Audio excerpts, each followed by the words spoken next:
what should the Atlanta Falcons do with the number 4 pick? It's a lot of, for at least the analysts out there, if you've been watching the sports news, this is draft talk. We ain't done it in a while. The draft talk is coming. Draft is coming up very, very soon. There's a lot of speculation what the Falcons are gonna do with number 4 pick, and we have a Falcon fan right here, right now, and my brother. We're gonna see what he think the Falcons should do. Some people say they should trade. Some people say they should draft the heir apparent to the throne of quarterback, and some people say they should draft Kyle Pitts. What do you think they should do? I think the Falcons should move back in the draft, and the reason why I think they should is because Matt Ryan is 35. But I believe that Matt Ryan has at least 3 to 4 more good seasons in him. Now, if you watch the Falcons play football, you will see that the problem with the Atlanta Falcons team is not the quarterback. It's the offensive line, and it's the defense back end. Now, one of the problems that the Falcons had since the Super Bowl year is that they lost some key pieces that people in the mainstream media don't seem to pay any attention to. The Falcons lost 2 offensive linemen from that Super Bowl year. They lost Hagerman, who were becoming a force in the middle on the defensive side of the ball. They left Collins, who was coming into his own at the cornerback position in Dan Quinn's system. And it was a couple of other players that the Falcons lost. They lost their cornerback. They played third corner. They lost him. Then they lost Afford. Then they lost Trufant. And the whole time of losing those guys, hold on. While they was losing those guys, guess what else was happening? Ricardo Allen got injured. Keanu Neal got injured. So they whole defense that they thought that they was going to have intact, all of it fell down. It went down. And at the same time, they lost them 2 offensive linemen, and then they came back and they drafted 2 offensive linemen in the draft. Neither one of them really worked out like that. And so for me, when I look at the Falcons, what I would like to see them do is for them to move back in the draft and do 2 things.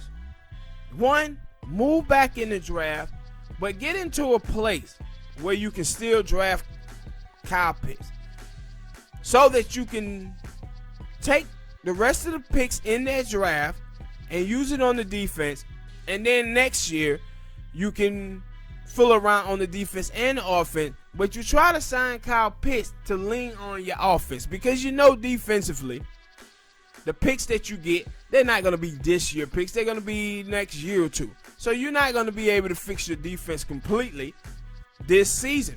But what you will do, though, is that you will be able to pick up Kyle Pitts, put him with Matt Ryan, Julio Jones, Calvin Ridley, and the other tight end that they got from Baltimore, Hayden Hurst.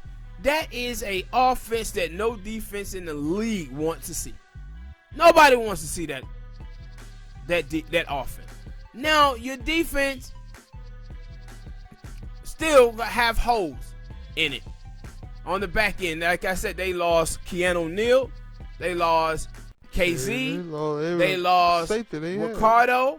Starting with him. So they lost all these dudes. Now, they had some dudes there who they believe in. They had Sheffield. They had Xavier been coming into his own. He still ain't where he need to be. And the kid, Terrell, is an absolute stud. He was probably the best rookie corner in football. So they have something to build off of, and their defensive front is pretty good, and their linebacking core is pretty good. But they just need to get that safety position taken care of and get some corners in there. But depend on your offense. Give Matt Ryan the weapons that he needs.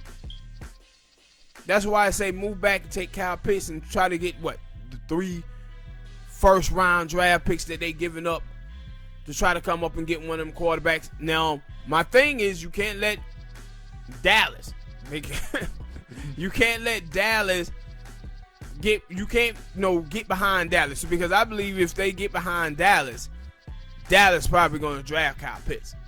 Even though they shouldn't draft Kyle Pitts, they'll still do it because they like big names, and of course Jerry Jones likes splashes.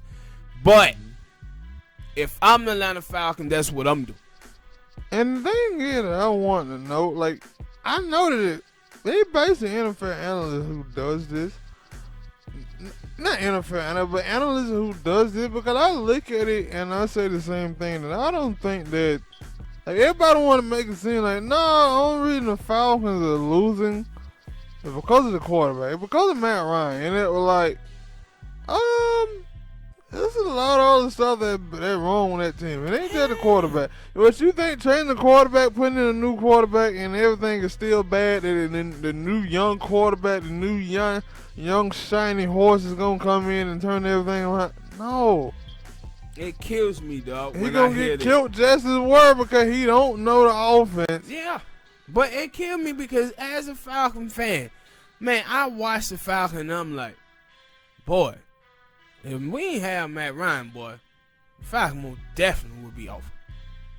Because if you watch Matt Ryan numbers, Matt Ryan have been playing great football since he went to the Super Bowl. Matt Ryan been playing great football. But, boy, if you watch the offensive line, he has no consistency there.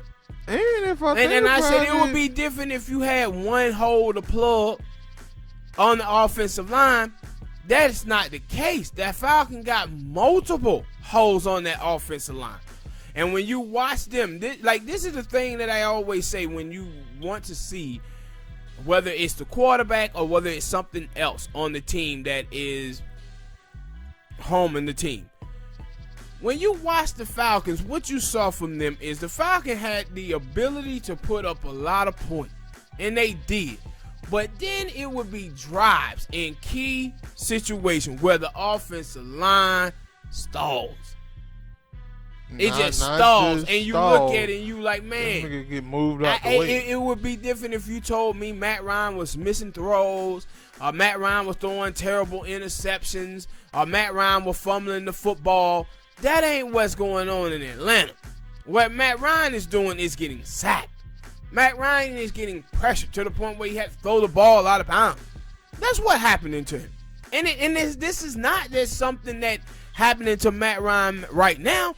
It had been happening since the Super Bowl. Not just since the Super Bowl, but you remember it was a scratch where the Falcons, I remember they got put out in the first game by the New York Giants. And I think the Falcons ended up scoring like 2 points in that game on a safety. If you go back then, the offensive line was terrible. Even the year where we got drumped by Green Bay. If you watch that year, the Falcons could throw the football. They offensive line could pass block, but they couldn't run block at all. He have had problems with that offensive line from the moment that he was there. It was one time that the offensive line was steady and good for Matt Ryan, and you know what he did? He got the Falcons to the Super Bowl. And then I think during them times after the Super Bowl, you had Kyle Shanahan, offensive coordinator, left. I think they brought in Steve Skarsgård, however you say that nigga name, and people blamed him. Then they brought in Dirk Carter, and it was like, oh, Matt Ryan ain't had. Like, this was something that seemed to be a constant for every quarterback. If you keep switching up their offensive coordinator, quarterback, coach, they gonna play bad. No, and then also you adding on that the offensive line, but they just get moved out the way. But that's the thing. It ain't Matt Ryan haven't played bad though. That's the problem.